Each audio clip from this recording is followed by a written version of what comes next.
Now another function guarantee that we have in Elm, besides same arguments, same result, is no side effects.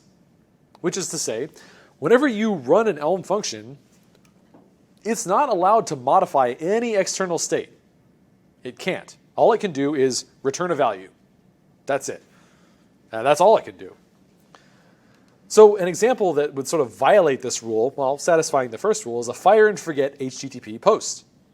So let's say I run a function in JavaScript that says, you know what, if you give me the same arguments, I'm always going to do the same HTTP post, but I'm still going to fire it off. I'm going to send it off to the server, and that's going to modify the external state that's on the server, like the database. Something's going to change, but hey, the function, same argument, same result. It just sort of sneakily did this other thing at the same time. So in Elm, that's not allowed. You cannot do side effects inside Elm functions.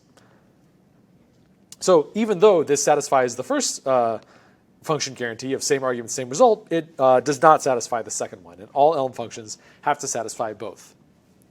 Okay.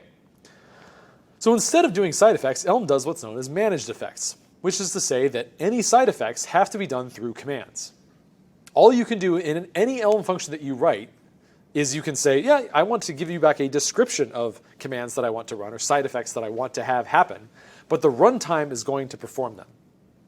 Which means that any Elm function you call is going to be a pure function, guaranteed. The entire language, everything we've been doing up the entire day has been all pure functions, and that's going to continue throughout the rest of the workshop and the entire advanced workshop because that's the only type of functions that Elm supports. All of the side effecting stuff, all of the stuff where you get different values depending on context, all of that is isolated to the runtime and completely separate from stuff we do as Elm programmers.